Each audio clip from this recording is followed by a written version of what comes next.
Hello friends, this is Amit Kumar presenting you NCERT Science Class 8, the first chapter crop production and management। तो ये video हमने बहुत ही interesting बनाया है, आपको ज़रूर पसंद आएगा। अगर ये वीडियो पसंद आए तो फ्रेंड प्लीज़ इस चैनल को सब्सक्राइब कर लीजिए और बेल आइकन को प्रेस कर लीजिए।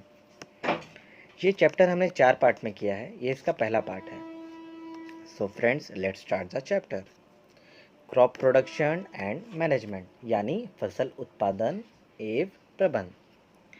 फसल उगाने से लेके काटने तक की प्रोसेस को हम इसमें पढ़ेंगे। जैसे इसमें लिखा है, पहली एंड भुजो अपने गर्मी छुट्टियों में अपने अंकल के यहाँ पे गए थे। उनके अंकल एक किसान थे। तो एक दिन उन्होंने खेत में कुछ औजार देखे, जैसे कि खुरपी, दरंती, बेलचा, हल इत्यादि। तो पहली ये जानना चाहती है कि हम इन औजारों का कहाँ और कैसे उपयोग करते हैं। आपने पहले भी पढ़ा होगा, all living organism required food, यानी भोजन हम सभी को उपयोग यानी आवश्यकता होती है। Plants make their own foods, यानी वो अपना खाना खुद बनाते हैं। कैसे? Can you recall how green plant synthesis their own food? Yes, हमें पता है फोटोसिंथेसिस की प्रोसेस से क्लोरोफिल, उनके अंदर एक पिगमेंट होता है जिससे वो अपना खाना खुद बना लेते हैं। एनिमल्स इंक्लूडिंग ह्यूमंस, यानी इंसान और जानवरों को खाना क्यों ज़रूरत होता है और वो स्वयं खाना कैसे बनाते हैं। पर उससे पहले हमें ये जानना है कि हमें खाने की आवश्यकता क्यों होती है। We get energy from food that provide nutrients, energy for activity, growth and all functions of the body such as breathing, digesting food and keeping warm। हमें खाना एनर्जी के लिए ज़रूरत होता है, जो ये सब प्रगति को यानी सिस्टम को एनर्जी दे और वो आगे चल सके। Since we all need food, पहली पूछती है, how can we provide food to a large number of people in our country. क्योंकि हम सभी को भोजन की आवश्यकता है, तो हम इतने बड़े देश में अधिक लोगों को भोजन किस प्रकार उपलब्ध करा सकते हैं। भोजन का बड़े स्तर पर उत्पादन करना जरूरी है, यानी खाने को बहुत ही बड़े पैमाने पर उत्पादन करने की आवश्यकता होती है। एक विशाल जनसंख्या को भोजन प्रदान करने के लिए इसका उत्पादन बहुत ही जरूरी है। Agriculture practices. सन 10,000 BCE में मनुष्य यानी इधर से उधर घूमते थे, एक स्थान से दूसरे स्थान भोजन की खोज पर। वो कच्चे फल सब्जियां खा लेते थे, यहाँ तक कि जो जानवरों शिकार करना और उसे खाना, ये सब उनका चलता था। तो एक बार एक स्तर पर रुककर वो खेती करना चालू किए, गेहूँ एवं अन्य फसलों का उत्पादन किए। इस प्रकार ये प्रारंभ हुआ। When plants of the same kind are cultivated one place on a large scale is called crop। Crop क्या है? जब एक किस्म के यानी एक ही किस्म के पौधे एक बड़े पैमाने एक ही स्थान पर उगाए जाते हैं तो उसे क्रॉप कहते हैं, यानी फसल कहते हैं। जैसे गेहूं के फसल में गेहूं होंगे, ठीक है, और आपका गन्ने के फसल में गन्ने, इस हिसाब से उसे उदाहरण किया गया है। आप जानते हैं कि फसल विभिन्न प्रकार के होते हैं, यानी अलग अलग प्रकार के होते हैं। भारत एक बड़ा विशाल देश है, जहाँ तापमान अलग अलग क्षेत्र में सिमिलर हैं, भिन्न हैं। देश की भिन्न यानी डिफरेंट जगहों पर फसलें उगाई जाती हैं। इसके बावजूद फसलों को 2 भागों में बांटा गया है। पहला है खरीफ क्रॉप्स और दूसरा है रबी क्रॉप्स। तो अभी हम जानेंगे यहाँ पे खरीफ और रबी के बारे में। खरीफ क्रॉप्स यानी जो फसल, the crops which are shown in a rainy season are called kharif crops. जो वर्षा ऋतु में उगाए जाते हैं उसे खरीफ क्रॉप्स बोला जाता है। एग्जाम्पल के तौर पे, यानी पहले ये जून और सितंबर के महीने में ही रेनी सीज़न आते हैं, ये आपको पता होगा।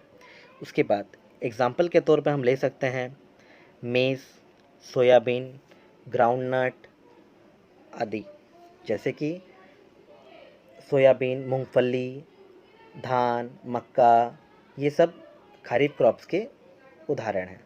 अब आते हैं रबी क्रॉप्स के बारे में जानते हैं। The crops grown in the winter season since month October to March, यानी अक्टूबर और से मार्च के महीने जो कि ठंडा होती है, उसमें क्या क्या हम उगाते हैं? गेहूँ, चना, मटर, सरसों तथा अलसी, ये सब रबी क्रॉप्स के उदाहरण हैं। इसके अलावा कई स्थानों पर दाल और सब्जियां भी उगाई जाती है। Basic practices of crop production. इसमें पहली भुजों को सवाल पूछती है, why paddy can not be grown in the winter season? Paddy requires a lot of water, therefore it's grown only in the rainy season. यानी धान को वर्षा ऋतु में यानी ठंडा सीजन में क्यों नहीं उगाया जाता है? धान को अधिक पानी की आवश्यकता होती है, ये हम सबको पता है, तो ये वर्षा ऋतु में ही उगाना पड़ता है हमें। फसल उगाने के लिए किसान को बहुत ही परिश्रम और बहुत ही अभेद में करने पड़ते हैं, अविधि में करने पड़ते हैं। आप देखे होंगे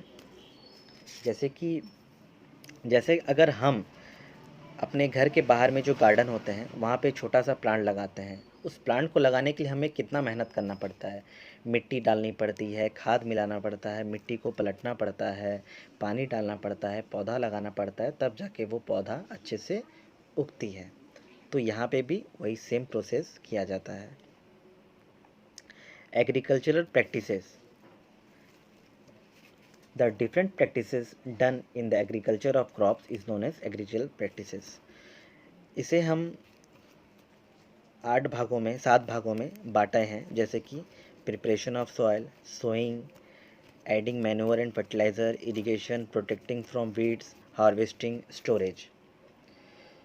मिट्टी को तैयार करना, बुआना, खाद तैयार करना, सिंचाई करना, अनवांटेड प्लांट्स हटाना, उसे स्टॉक करना, फिर उसको स्टोरेज करके मार्केट में बेचना। इतनी सारी प्रैक्टिसेस किया जाता है, तब जाके वो एग्रीकल्चरल प्रैक्टिसेस कंप्लीट होती है। अब आते हैं हम सबसे पहला में प्रिपरेशन ऑफ सॉइल को कैसे प्रिपेयर करते हैं। The preparation of soil is the first step before growing A crops, यानी फसल उगाने से पहले मिट्टी को तैयार करना सबसे पहला स्टेप होता है। One of the important task in the agriculture to turn the soil and loosen it, this allow the roots to penetrate deep into the soil. The loose soil allows the roots to breathe easily even when they go deep into the soil. Why does the loosening of soil allow the roots to breathe easily?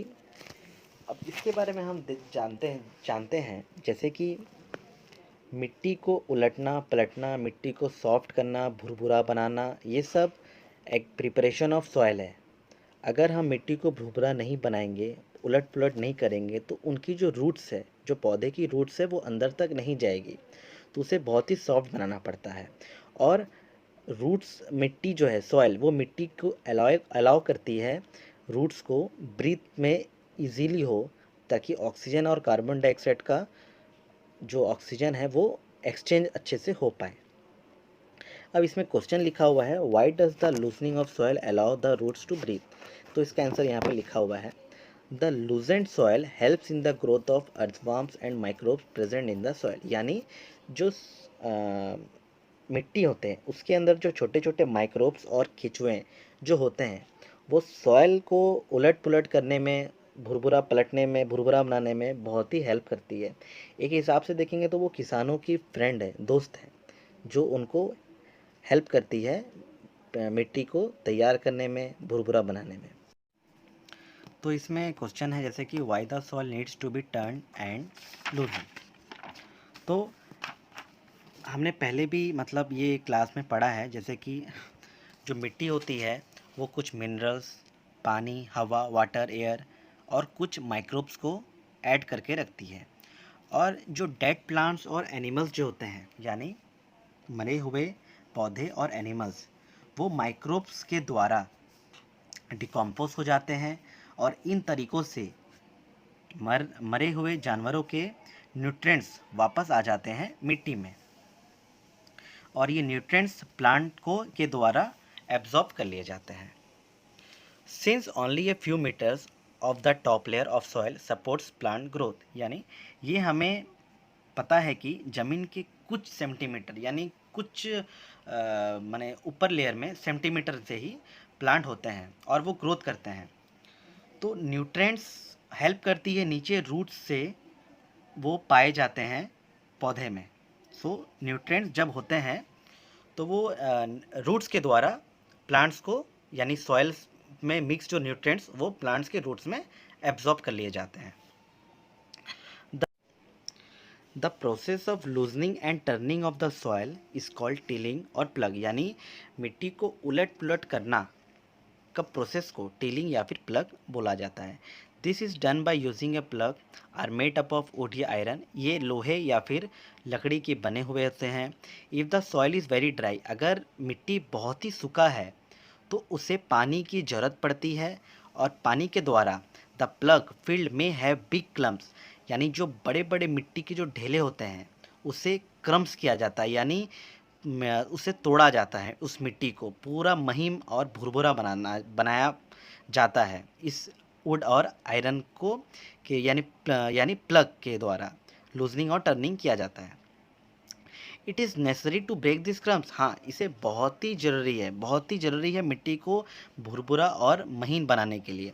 Levelling the field is beneficially for sowing as well as irrigation, यानी irrigation सिंचाई के लिए बहुत ही ज़रूरी है इसे levelling करना। Of soil is done with the help of A leveller, यानी जो ट्रैक्टर के पीछे जो बांधे जाते हैं लेवलर, ट्रैक्टर के द्वारा ये सारी मिट्टी लेवल होते हैं और जो आयरन और या फिर ऊँट के जो पीछे ट्रैक्टर के में बांधे जाते हैं वो बड़े बड़े मिट्टी को एक क्रम्स में बदल देते हैं। अभी हम पढ़ेंगे जैसे कि sometimes manure is adding to the soil before tilling, this helps is proper mixing of manure with the soil is moisturing before sowing, कभी कभी जुताई से पहले खाद दी जाती है, जैसे इससे जुताई के समय खाद मिट्टी में भली भांति मिल जाती है और इससे पहले खेत में पानी दिया जाता है। यानी जैसे कि हम बोल सकते हैं खाद को इसके द्वारा मिट्टी में डाल देने से वो अपने आप खाद में मिल जाता है बुझाई के समय में। अभी हम पढ़ेंगे agriculture implements. Before sowing the seeds it is necessary break soil clumps to get better yield. This is done by the help of various tools. The main tools used for the purpose are the plough, hoe and cultivator. यानी अच्छी सिंचाई और मिट्टी को भुरभुरा बनाने के लिए अलग अलग किस्म के औजारों के इस्तेमाल होते हैं, जैसे कि आप इमेजेस में देख सकते हैं। ये plug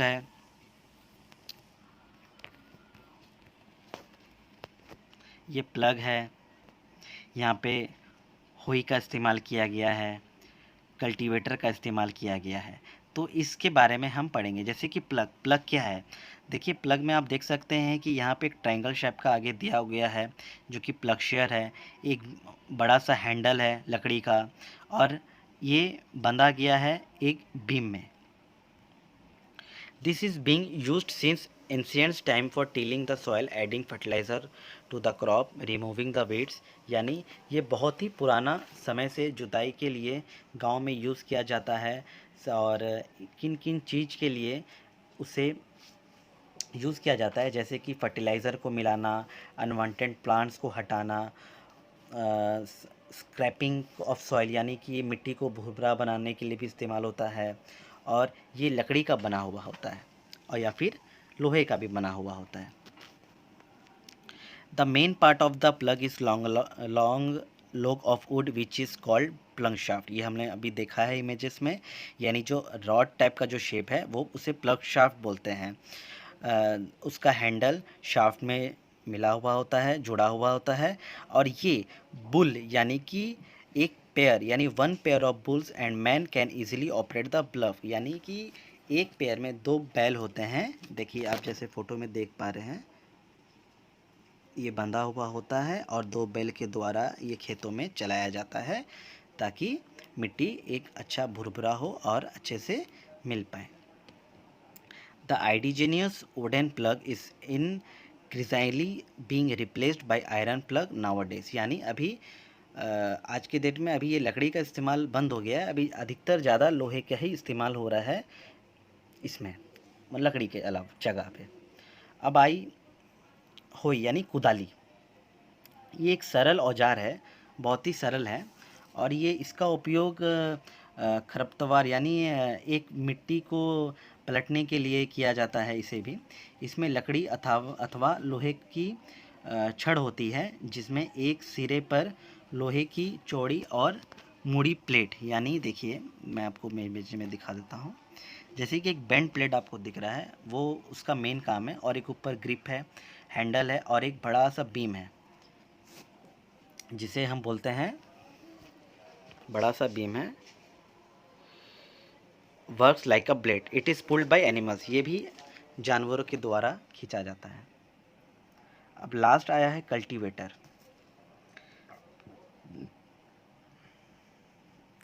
cultivator, nowadays plugging is done by tractor driven cultivator.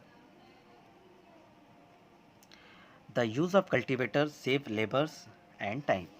यानी कल्टीवेटर जो होता है वो ट्रैक्टर के पीछे बांधा जाता है और उसे प्लग के दौर पे खींचा जाता है। इससे टाइम का भी बचत होता है, और जो लेबर लगते हैं खेत में उसका भी माने क्वांटिटी घट जाती है। यानी एक लेबर एक ट्रैक्टर को द्वारा बहुत ही कम समय में सारा काम कर सकते हैं। तो अभी हम फ्रेंड्स बने रहिए इस चैनल में, हम आगे के जो पार्ट नेक्स्ट पार्ट में डिस्कस करेंगे। Thank you.